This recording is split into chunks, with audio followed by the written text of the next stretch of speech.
জীবনের মূল কষ্ট মায়ের প্রসব বেদনা,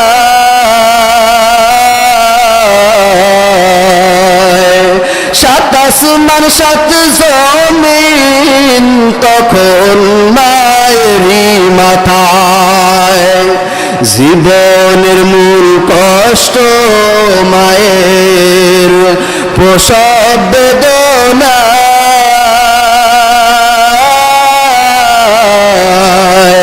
সাত আসমান সাত জমিন তখন মায়েরই মাথায়। এমন মাকে কেমনে আজি যাব আমি ভুলিয়া, ও আমার প্রাণের মা, মা গো মা কোথায় গেলে মোরে সারিয়া।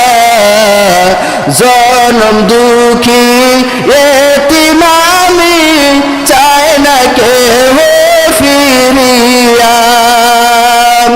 আমি যখন ছিলাম আমার মায়ের উদরে,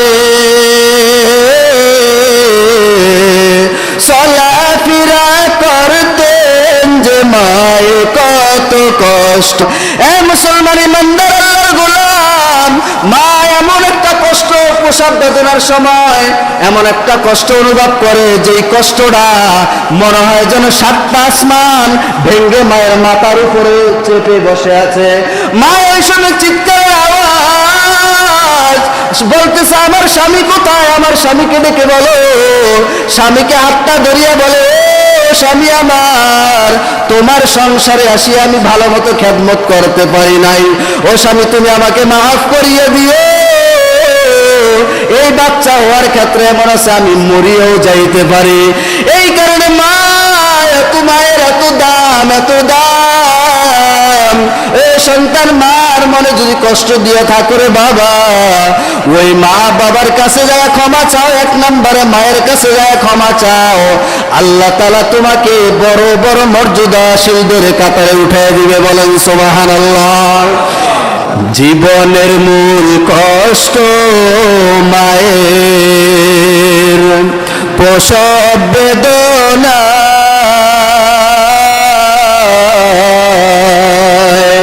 সাত আসমান সাত জমিন তখন মায়েরই মাথায়।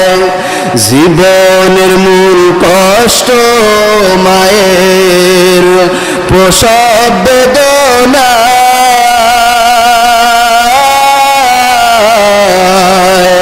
সাত আসমান সাত জমিন তখন মায়েরই মাথায়। এমন মাকে কেমনে আজি যাব আমি ভুলিয়া, ও আমার প্রাণের মা, মা গো মা কোথায় গেলে মোরে সারিয়া। জনম দুঃখী এতিম আমি, চাই না কেহ ফিরিয়া। আমি যখন ছিলাম আমার মায়ের উদরে, চলাফেরা করতেন যে মায়ে কত কষ্ট করে। এমন মাকে কেমনে আজি যাব আমি ভুলিয়া, ও আমার প্রাণের মা, মা গো মা কোথায় গেলে মোরে সারিয়া। জনম দুঃখী এতিম আমি, চাই না কেহ ফিরিয়া। এ ভাইয়ের আমার, মায়ের দোয়ার দরকার আছে কি নাই? মা বাবা এমন একটা সম্পদ, আল্লাহ রাসূল সাল্লাল্লাহু আলাইহি সাল্লাম কলাহুমা তিনি বলেন কলাহুমা জান্নাতুকা ওয়া নারুকা, যদি আমার কোন বান্দা, আমার কোন উম্মত যদি জান্নাত খুঁজতে চায় তাহলে মায়ের পদতলে সন্তানের বেহেশত খুঁজতে হবে। এ মুসলমান ইমানদার আল্লাহর গোলাম, মা বাবার মনের মধ্যে কষ্ট দিয়ে কেউ আজ পর্যন্ত বড় হইতে পারে নাই। আজকে তুমি বড় ইঞ্জিনিয়ার হয়েছো তাও মায়ের দোয়ার কারণে, আজ তুমি বড় বড় ডাক্তার হয়েছো তাও মায়ের দোয়ার কারণে, আজ তুমি বড় বড় আলেম হয়েছো তাও মায়ের দোয়ার কারণে, বড় বড় সাংবাদিক হয়েছো মায়ের দোয়ার কারণে। মায়ের দোয়া ছাড়া পরীক্ষায় ভালো নাম্বার করতে পারে না রে যুবক। এই কারণে ওই মা বাবার সাথে যদি বেয়াদবি করিয়া থাকো, আজ থেকে মা বাবার পায়ে ধরিয়ে মাপ চাও, মায়ের পায়ে ধরিয়ে যদি মাপ চাও তাহলে ইজ্জত নষ্ট হবে না, সম্মান নষ্ট হবে না।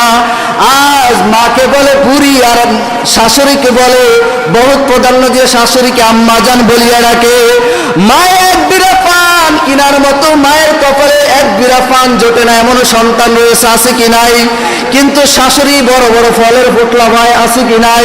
বড় বড় আঙ্গুর বেদানার পোটলা ভাই, কিন্তু মা এত কষ্ট করেছে, 10 মাস 10 দিন গর্ভে ধারণ করিয়ে কি কষ্টটা করেছে যে কোনো পুরুষ এইটার এই কষ্টে বুঝতে পারবে না।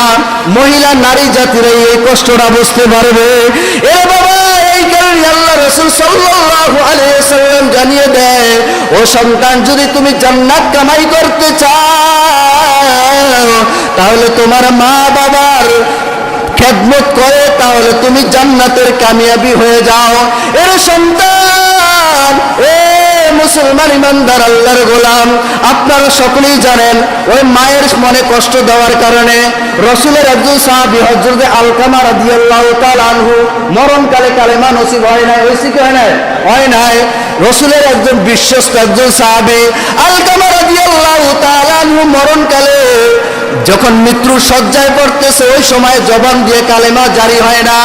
আল্লাহ রাসূল সাল্লাল্লাহু আলাইহি ওয়াসাল্লামের কাছে 4 জন সাহাবী হযরত আবু বকর, তারপরে বেলাল রাদিয়াল্লাহু তাআলা, এইভাবে 4 জন সাহাবী আল্লাহ রাসূলের কাছে যায় বলতেছে, আল্লাহর পয়গম্বর, আলকামার তো মৃত্যু শয্যা, ওই সময় আলকামার জবান থেকে কালেমা নসিব হয় না, জারি হইতেছে না, তার কি সমস্যা?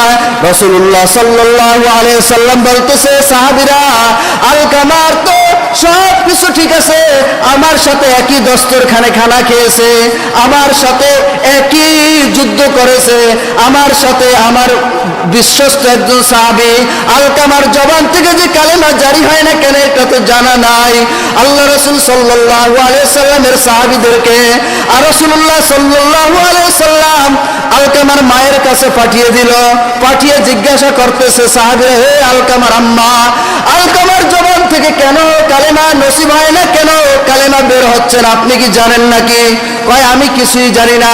কয়, না আম্মা জান, আপনি ভালো করিয়া জানেন, আলকামার জবান থেকে কেন কালেমা জারি হয় না, কেন কালেমা বের হচ্ছে না। এবার আলকামার আম্মা চোখের পানি ছেড়ে বলতেছে, এ সাহাবীরা, তোমরা ভালো করিয়া শোনো, আমার এই বার্তাটা নবীর কাছে যায় পৌঁছাইয়া দিবা। কারণ আলকামা নতুন যখন বিবাহ করেছে, আলকামা বউয়ের কথা ধরিয়ে আমাকে একটা ধাক্কা মেরেছে, ওই সময় আমার মনের মধ্যে এমন একটা আঘাত লেগেছে, আল্লাহর আরশ পর্যন্ত কেঁপে উঠেছে। এই কারণেই বাবা, মায়ের মনে কষ্ট দিয়ে যদি তুমি কপাল দাগ করিয়ে ফেলো, আল্লাহর কসম তোমার কপালে তুমি দায়ুস, তোমার কপালে জান্নাত নাই। বাবার মনে কষ্ট দিয়ে তুমি 13 তলা মসজিদ বানাইবে, আল্লাহর কসম তোমার কপালে জান্নাত নাই। তুমি মা বাবার মনে কষ্ট দিয়ে তুমি বাইতুল্লাহ গেলাপ ধরে লাব্বাইক লাব্বাইক বলে হজের তওয়াফ করবা, কোনো লাভ হবে না।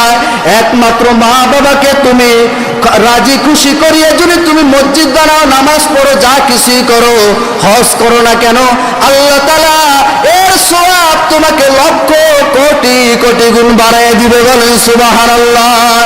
এই মুসলমান ইমানদার, বাবারও অনেক কিছু অবদান আছে সন্তানের প্রতি। একেবারে মা যে সব কিছু করে বিষয়টা এরকম না। বাবা ওই সন্তানটাকে দুনিয়ার বুকে আসার পর থেকে বাবারও অনেক কিছু ত্যাগ আছে কি নাই? অনেক ত্যাগ আছে বাবা। সন্তানকে পড়ালেখা করার সব কিছু বড় পোষণ বাবাই চেষ্টা করে থাকে।